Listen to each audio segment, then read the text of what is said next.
Hi, my lovely people. So you know what time it is. Let's catch up with Olivia. We got to catch up with the other mommies. I know y'all want to hear a lot about Peach. I'm going to do a video about some of my final thoughts, but that's neither here nor there. We have to catch up with the sad stalker. That's what we are going to call Olivia today. She's going to be labeled as the sad stalker. Now, we know I looked over there. It's really nothing to react on Olivia because she's so dry, but I also, in her dryness, always catches her clout chase. And what I mean by that is she says, people use my name to get clout. And Olivia, when your channel becomes dry, when no one wants to hear about your long fake days at work, your fake GED, your fake baby, your fake ploys, your fake plots, your fake working out, your fake going healthy, all of the things that you are faking, when people get tired of hearing that and they're not buying it, the first thing that you do is come up with a clickbait and you involve Nisha and Gerard. Those are the first things that you go to. And so at the end of the day, you are clout chasing off of them because they ain't over here worried about you. Let me just say this, okay? If y'all want to know what video I'm talking about the video that Olivia did sharing another woman's domestic violence situation. Now, let me make a disclaimer. It's not funny. I don't laugh about it. Y'all know over here I do a woman-to-woman type of deal. I'm not laughing about that, okay? But I'm just laughing at the content that she put out and the story she tells, okay? First off, she's over there talking about someone else's DV story, okay? That was what the whole thing was supposed to be about. But what Olivia does is she twists it around and says, my DV story, okay? As though she's over there, you know, being choked out or whatever the case may be. So I'm going to go by what she says. She starts telling the woman's story and then she has to do the woe is me and she has to try and throw Gerard in it. Now, did she say his name? No. But I know everybody will say, well, Storm, how do you know she was talking about Gerard? Because this isn't the first time that she has came out and tried to, put this on this man, domestic violence on this man and everything else. She's come out numerous times and she spoke about how the abuse was in her marriage. So when she started telling the story, it kind of sounded like, something that was rehashed. But Olivia stands over there. She starts telling this woman's story. Then she says, oh, and I know exactly how it is because I've been choked, slapped, slammed up against the windows. I've been drugged by my hair. Then she starts telling the woman's story again.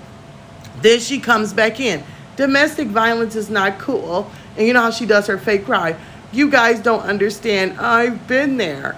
I've been there, guys. And, it wasn't fun to have black eyes and hide it from you guys. And it wasn't fun for this and it wasn't fun for that. My whole thing about this right here, you can only go by what you see, right?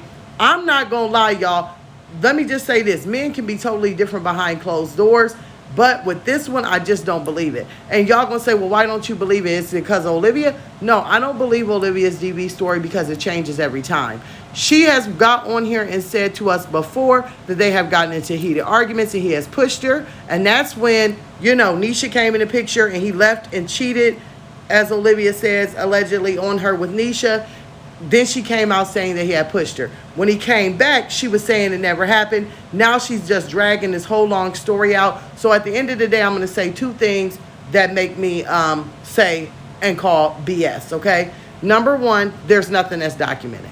There's nothing that's documented. If all this abuse was going on, it was never documented on any police report, police phone call, neighbor complaint, family complaint. We never seen her on camera with any kind of black eyes, bruises, or being in any distress. So that's number one. Number two, just hear me out. And Gerard, I'm sorry, but I got to say this. To me, Gerard was a wimp when it came to Olivia. His backbone and spine kind of melted when they were together. He kind of put his manhood aside, and Olivia knew he had done so, and Olivia played on his manhood. And when I mean manhood, I mean Olivia would get on here and drag him for filth. Talk about his weight, talk about his looks, and we knew Olivia was cheating, and she would get on here and talk about abortions. Then if they had an argument, she would get on here, kind of like Peach, dog him out, and then together the next day. So, once again, this is another woman that drugged their, relationship into the YouTube streets, their private business, their private bedroom life, their private everything, okay? And so, Olivia, I guess this would be my question. If all of this has happened to you, Why now? Why now? That's another thing that's fishy. Why now are you coming out with these long drawn out stories about it? Is it because you're bitter? And I truly believe that. I truly believe that because I've watched Olivia for quite some time. That's what y'all don't realize. When she was, the Webbs, when they were a couple, and I would always think to myself, boy, this man really lets this woman talk to him so crazy and talk to him in a way that no man should stand for it. Let me tell you something. I'm a woman, but I'm not going to talk to my man that way because I wouldn't dare. I don't know about y'all, but I'm attracted to manly men. So if I was to get all wild and crazy, I want a man to be able to tell me, oh, okay, now you need to calm down. Now you need to calm down because that makes it a man with a backbone. And we didn't see that over there. We didn't see that. We didn't see any aggression. Whatever Olivia wanted, Olivia was able to do. So, Olivia, you're a stalker.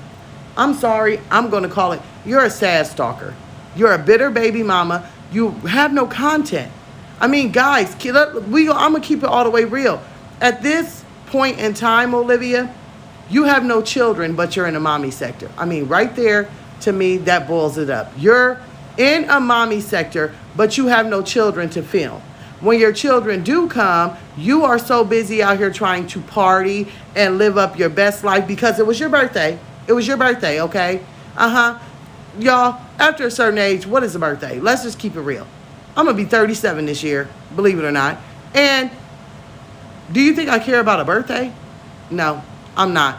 So at the end of the day, if I only get to see my children a certain amount of time out of the year, oh, I'm really going to cancel that birthday, baby. I don't need to go to no Backstreet Boys, no NSYNC, no Who Let the Dogs Out, no In Vogue or whatever the hell she went to go see.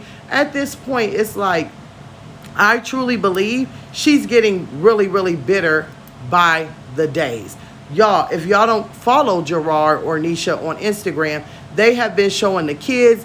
Christian is out in football. Ryan and Robin are in programs. He's showing how they're getting dressed every day for school. They're looking cute. And I'm going to tell you something. That little Ryan, she got a personality, baby, that will knock you on your socks. And I think missing Ryan's first day of kindergarten, that stung. I mean, that's a sting that you can't go run out on no treadmill. That's a sting that just hurts. And Olivia, I'm going to call BS on this one. So that's about all she's done over there is lie, stalk, and everything else. My advice to you, Olivia, if you are truly over this man, which we know she's not, okay, leave it alone. Leave it alone. Don't bring him in your storyline. Don't bring him in anything because, honey, if you take a look at him, he ain't worried about you, not one bit, baby. Only time Gerard gets on here and does anything that has to do with Olivia is if she lies about something with the children. He will smack up a receipt, throw it right in her face, and keep it pushing. He don't even dwell on you. You are like an afterthought. Yeah, you're like an after fart. You like, when somebody fart and walk into it and you can still smell it, that's you. You just stinking up the joint. That's what you're doing. That's just my opinion, y'all. I don't know if y'all watch this, if y'all falling for it or what y'all think. But please do let me know in the comments below what you think. I'll see you there.